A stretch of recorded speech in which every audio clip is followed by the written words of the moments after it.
رافع اور علیان چا میں واقعی بہت فرق ہے۔ اس رات جب میں نے اس سر کے منہ پر تھپڑ مارا تو انہوں نے ایک لمحے کے لیے بھی مجھے بدلے میں کچھ نہ کہا اور میں انہیں برا سمجھتی رہی، پر جب میں نے کلب میں رافع کے منہ پر تھپڑ مارا تو وہ کسی درندے کی ماند مجھ پر حملہ آور ہوتا۔ مجھ پر اس فرق کو واضح کر گیا کہ وہ کیا تھا اور علیان چا کیا تھے۔ وہ زندگی میں پہلی بار ان پر فخر محسوس کر رہی تھی اور ہانیہ مسکرا دی۔ تبھی ماریا بھی اندر آ گئی۔ ایسے حالات میں بھی اس نکاح کے فنکشن کا ان تینوں کی وجہ سے اس نے بھرپور لطف اٹھایا تھا۔ رخصتی عائشہ کے فائنل تک پوسٹ پون ہو گئی۔ نکاح کے بعد بھی علیان اس کے سامنے نہ آیا تھا۔ اب تو عائشہ کو اس کی خاموشی بہت کھلنے لگی تھی۔ آخر ایسی بھی کیا ناراضگی؟ ابھی وہ نماز پڑھ کر کمرے سے باہر نکلی تھی کہ اپنی والدہ کی بات پر سٹپٹائی، پر میرا جانا ضروری ہے کیا؟ جبکہ زہرا بیگم ہاتھوں میں ڈریس اٹھائے سیڑھیاں چڑھتی جا رہی تھی۔ انہوں نے خاص کر پوری فیملی کو انوائٹ کیا ہے تو انکار کی گنجائش نہیں ہے، اور ویسے بھی اب تو رشتہ داری کا معاملہ بھی ہے۔ زہرا بیگم نے اس کے کمرے میں داخل ہوتے ڈریس رکھ کر نرمی سے سمجھایا۔ امی ہمیشہ میرے بارے میں ہی گنجائش کیوں نہیں نکلتی؟ عائشہ نے غصے سے پوچھا۔ وہ کھلی ٹی شرٹ اور ٹراؤزر پر دوپٹہ اوڑھے رف سے ہولیے میں بے چین کھڑی تھی۔ اگر ابھی سے تم یہ حرکتیں کرو گی تو خواہ ان کو برا لگ جائے گا، اور وہ کیا سوچیں گے؟ تمہارے ابو کو پتہ چلا تو وہ الگ ناراض ہوں گے۔ انہوں نے اسے بیزاری سے گھور کر سمجھایا، پر میں نہیں جاننا چاہتی۔ انکار کی وجہ کیا ہے؟ انہوں نے مڑ کر سختی سے پوچھا۔ میری طبیعت خراب ہے اور سر میں درد ہے۔ عائشہ نے بوکھلاہٹ میں جھوٹ بولا تھا۔ اب وہ کیسے بتاتی کہ اس کی جان یہ سوچ کر فنا ہو رہی تھی کہ اگر وہاں اس کا سامنا سر علیان سے ہو جاتا، جو کہ اب اس کے شوہر کے رتبے پر فائز ہیں، تو وہ کیا کرے گی؟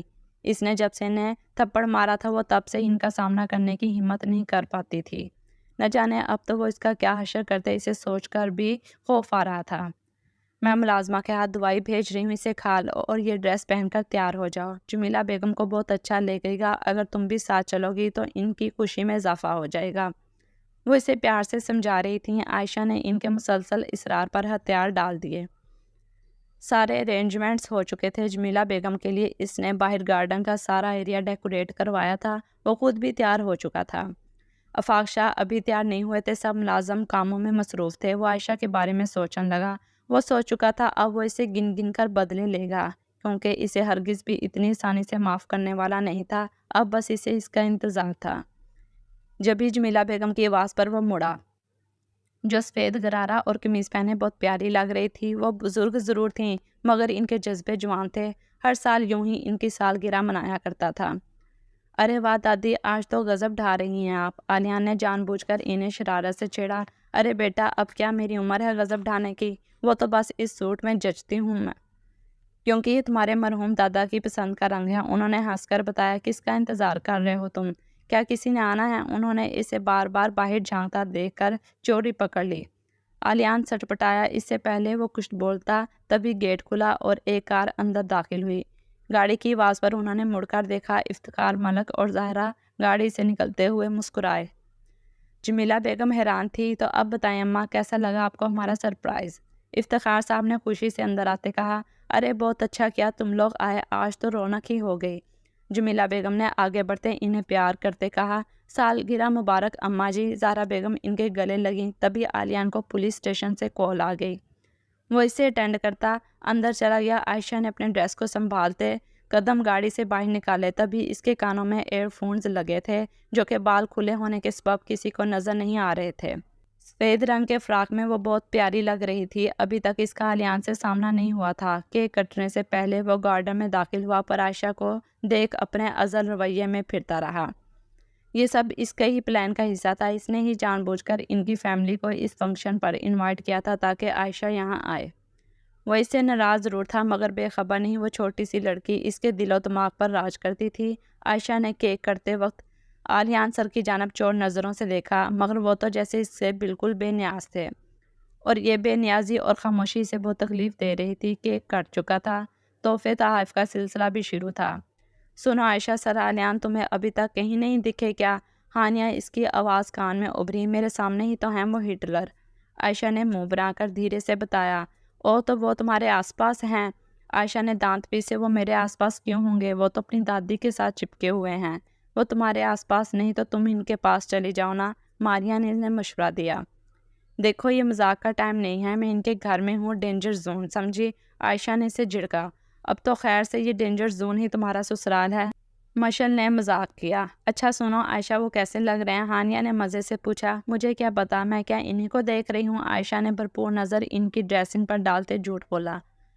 تم اب دیکھ لو، خیر سے وہ تمہارے سرتاج بھی ہیں۔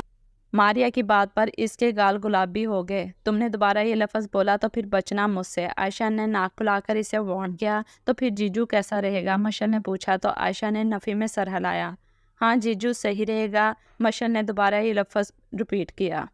مجھے لگتا ہے انہوں نے عائشہ کے ڈریس سے ہم رنگ کی ڈریسنگ کی ہوگی۔ ہانیہ نے دوبارہ وہی شوشہ چھوڑا تو عائشہ نے جل کر سر علیان کی جانب دیکھا جو بلیک ٹو پیس میں بہت پیارے لگ رہے تھے۔ ان کے ہاتھ پر بندھی واچ دور سے ہی لشکاریں مار رہی تھی۔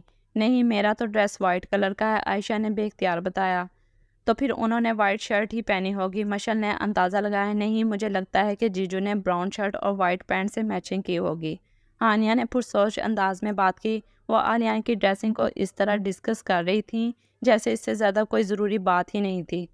عائشہ کو لگا مانو اس کے کانوں میں کوئی عالمی مسئلہ چھڑ گیا ہو سکتا ہے وہ ناراض ہوں اور اسی وجہ سے انہوں نے صرف ٹائی ہی وائٹ کلر کی پہنی ہو، باقی ڈریسنگ بلیو کلر میں ہو۔ ماریا نے اندازہ لگایا۔ جیجو برتھ ڈے پارٹی پر ٹائی کیوں پہنیں گے؟ مشل نے چڑ کر پوچھا۔ کیوں نہیں پہن سکتے، پر مجھے لگتا ہے کہ ان کی ٹائی کا کلر براؤن ہوگا یا ہو سکتا ہے بلیو ہو۔ ہانیہ مزید سوچ کر بولنے لگی۔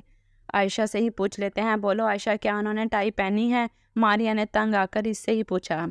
نہیں، ٹائی تو انہوں نے نہیں پہنی، عائشہ نے ایک بار پھر ان پر نظر ڈالتے بتایا۔ او دیکھا، میں پہلے ہی کہہ رہی تھی کہ انہوں نے ٹائی نہیں پہنی ہوگی، مشل نے اترا کر کہا۔ تو پھر ہو سکتا ہے انہوں نے کرتا پہنا ہو۔ ماریا ایک اور پہلو پر نظر ثانی کروا گئی۔ نہیں، انہوں نے بلیک شرٹ کے ساتھ بلیک ہی پینٹ پہنی ہے اور ان کے جوتوں کا کلر بھی بلیک ہے اور ان کے بائیں ہاتھ کی چوتھی انگلی میں بلیک رنگ ہے۔ عائشہ نے ان کو جی بھر کر دیکھتے بے خودی کے عالم میں بتایا تو دوسری جانب خاموشی چھا گئی۔ اور کیا وہ بہت ہینڈسم لگ رہے ہیں؟ ماریا نے دھیرے سے پوچھا۔ ہاں، بہت زیادہ ہینڈسم لگ رہے ہیں۔ کتنے ہینڈسم لگ رہے ہیں؟ ہانیہ نے بھی اسی انداز میں پوچھا۔ اتنے کہ شاید میں بتا بھی نہیں سکتی۔ وہ ساخت سی کھڑی تھی۔ عائشہ، کہیں تمہیں ان سے پیار تو نہیں ہو گیا؟ ہاں شاید مجھے ان سے پیار۔ وہ بولتی بولتی ایک پل کو ٹھہری اور تبھی دوسری جانب کی خاموشی کو چیرتا ان تینوں کا کہکہائی سے جھجکنے پر مجبور کر گیا۔ عائشہ، ابھی تو تم کہہ رہی تھی کہ تم انہیں دیکھتی ہی نہیں اور کیسے گور رہی ہو؟ ہانیہ نے اس کو چھیڑا۔ تم تینوں ایک نمبر کی چلاک لومڑیاں ہو، جان بوجھ کر مجھے پریشان کر رہی ہو۔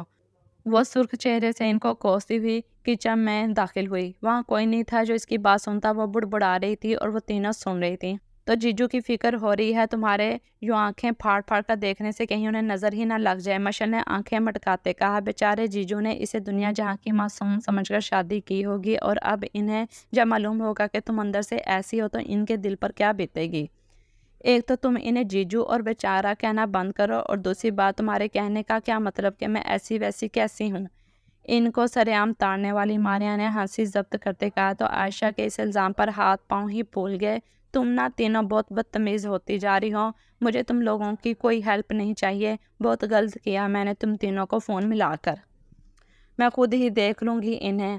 ہاں تو ہم بھی وہی کہہ رہے ہیں کہ جی بھر کر دیکھو انہیں، وہ تمہارے ہی ہیں۔ ہانیہ نے پھر بھی باز نہ آتے ہوئے مزے سے کہا تو عائشہ نے جھلا کر کال ہی ڈسکنیکٹ کر دی۔ اس کا چہرہ غصے سے لال پیلا ہو رہا تھا۔ تبھی وہ فریج سے پانی نکال کر گلاس میں ڈالنے لگی۔ سب گھر والے باہر موجود تھے۔ ان کی باتوں کی آوازیں ہلکی ہلکی سنائی دے رہی تھیں۔ علیان نے ایک بار پھر سارے فنکشن میں اس کی سمت نہ دیکھا جو کہ وہ اچھے سے سمجھ چکی تھی۔ نہ جانے کیوں اس سے یہ خاموشی برداشت نہیں ہو رہی تھی۔ سمجھتے کیا ہیں خود کو؟ اگر مجھ سے بات نہیں کریں گے تو کیا میں مر جاؤں گی؟ ان کی ایسی کی تیسی، مجھے یہاں آنا ہی نہیں چاہیے تھا اور ان تینوں کو لگتا ہے کہ میں ان سے ڈرتی ہوں۔ بھول ہے ان کی، میں کیوں ڈروں گی، بلکہ ڈریں گے وہ۔ اب تو ویسے بھی جب ان کے پلے ہمیشہ کے لیے باندھ گئی ہوں تو پھر گن گن کر بدلے لوں گی۔ دن میں تارے نہ دکھا دیے تو میرا نام بھی عائشہ نہیں۔ اس نے کانوں سے ایئر فونز اتار کر سائڈ پر رکھے۔ اس دن تو کہہ رہے تھے کہ مجھ سے پیار کرتے ہیں اور میں نے ہلکا سا تھپڑ کیا مار دیا، پلٹ کر دیکھا بھی نہیں۔ ارے یہ ہوتا ہے کیا پیار؟ جھوٹے کہیں کے۔ سچے پیار میں تو انسان اپنی ایگو کو بھول جاتا ہے اور انہیں لگتا ہے کہ میں بے وقوف ہوں۔ اتنی تو سمجھ ہے مجھ میں کہ پیار کیسے کیا جاتا ہے۔ عائشہ تیز آواز میں بڑبڑاتی اپنے ارد گرد کا ہوش بھلا چکی تھی۔ پانی گلاس میں ڈال کر بوتل رکھنے کے لیے وہ جوں ہی مڑی، کچن کے دروازے پر علیان کو مکمل توجہ سے سینے پر بازو باندھے کھڑا دیکھ کر اس کے حواس غائب ہو گئے۔